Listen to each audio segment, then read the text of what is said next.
महाराष्ट्रामध्ये अनेक विषयाच्या संदर्भात उद्याच्या अधिवेशनाच्या संदर्भात आमचे विरोधी पक्षनेते आणि आदित्यजींनी बऱ्याच गोष्टी सांगितल्या। 2-3 गोष्टीवर महत्त्वाचा विषय असा आहे की शेतकऱ्याला पूर्णतः वाऱ्यावर सोडलेला, शेतकऱ्यांची संपूर्णतः कर्जमाफी देतो म्हणून सांगितलं आणि आता समिती नेमत बसली। म्हणजे बळीराजाला फसवण्याचं पाप करणारे हे सरकार आहे। ज्या बळीराजाच्या भरोशावर खातात आणि त्या बळीराजाला म्हणतात तुझ्या अंगावरचे कपडे आम्ही दिलेत, तुझ्या पायातले चपला आम्ही दिलेत, तुझ्या बापाला दिलं, तुझ्या मायेला दिलं, अशा प्रकारचे घाणेरडी भाषा वापरून समस्त शेतकऱ्यांचा अपमान करणारे सरकार आहे। की खरं तर हे वक्तव्य माजी मंत्री असलेल्या लोणीकरांनी केलं आणि या संदर्भातली पुढची भूमिका आमची काय राहील ते आम्ही ठरवू। पण अशा मनोवृत्तीच्या, विकृत मनोवृत्तीच्या विचार असलेल्या सरकारच्या चहापाण्याला जायचं का? राज्यातली कायदा सुव्यवस्था पूर्णतः उद्ध्वस्त झालेली आहे। रोज खून होत आहे, बलात्कार होत आहे, काही कायद्याचा धाक राहिलेला नाही, पोलिसांचा धाक राहिलेला नाही आणि हे सरकार मस्तपणे मस्तगुल होऊन टक्केवारी आणि जिल्हे वाटण्याच्यासाठी एकमेकाशी भांडत आहे। वाट्यावरून भांडणं सुरू झालेली आहेत तिघांची आणि वाटा मिळवण्यासाठी कुठल्याही स्तरावर जाण्याची मानसिकता त्यांची दिसते आहे। म्हणजे एकमेकाच्या खात्यावर निधीवर डोळा ठेवून आहेत, हे डोळा ठेवून यासाठी आहेत की यांना डोळा मारून घ्यायचा आहे म्हणून एक दुसऱ्याच्या खात्यावर, यांना जनतेच्या कामावर डोळा ठेवायचा, जनतेच्या प्रश्नावर यांचा डोळा नाही आहे। यांचा डोळा कुठे आहे तर निधीवर डोळा आहे। अधिकाधिक निधी मिळवायचा आणि त्यातून आपली टक्केवारी काढायची। आपल्याला माहित असेल की महाराष्ट्रामध्ये अवकाळी पाऊस मोठ्या प्रमाणात आला आणि त्यामध्ये प्रचंड नुकसान झालं।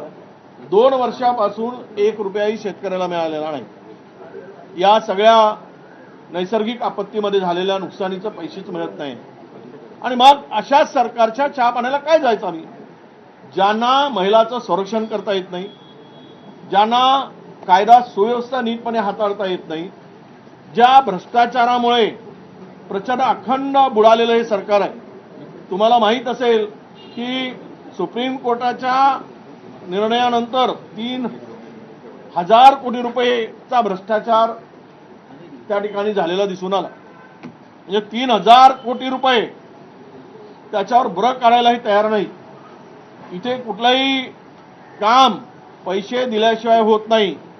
खालून वरपर्यंत निधी मिळवायची असेल तरी टक्केवारी मोजावी लागते, तरच मंत्रालयातून पैसे सोडले जातात। अशा म्हणजे आपण पाहिलंय की कांदा उत्पादक शेतकऱ्याला वाऱ्यावर सोडलं, हमी भावाचा पत्ता नाही, कापसाला भाव मिळत नव्हता, सोयाबीनला भाव नाही।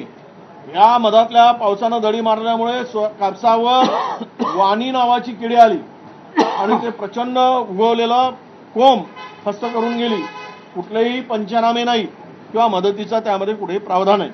म्हणून अशा या सगळ्या अनेक प्रश्न आहेत की ज्यामध्ये या सरकारने सत्तेवर आल्यानंतर जनतेला वाऱ्यावर सोडलंय, बेरोजगारांना वाऱ्यावर सोडलंय, अनेक निर्णय फिरवलेत।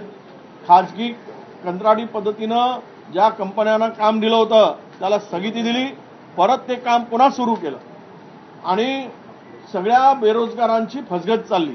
प्रचंड मोठ्या प्रमाणावर कंत्राटीकरणाचं काम सुरू झालं। ज्या राज्यामध्ये पोलीस, महिला, अधिकारी सुद्धा सत्ताधाऱ्यांच्या पुढे सुरक्षित नाहीत, तिचा सुद्धा विनयभंग केला जातो। म्हणजे इथपर्यंत हिंमत या सगळ्यांची गेलेली आहे। म्हणून आम्ही या चहापाण्याच्या कार्यक्रमावर बहिष्कार टाकायचं ठरवलं आहे। अनेक मुद्दे आहेत, तुम्हाला त्याचं निवेदन सगळ्यांना त्यानंतर मिळणारच आहे। पण इतका नालायक सरकार महाराष्ट्राच्या इतिहासात कधी झालं नाही। हे सरकार, अशा पद्धतीचं सरकार आपल्याला बघायला मिळत आहे।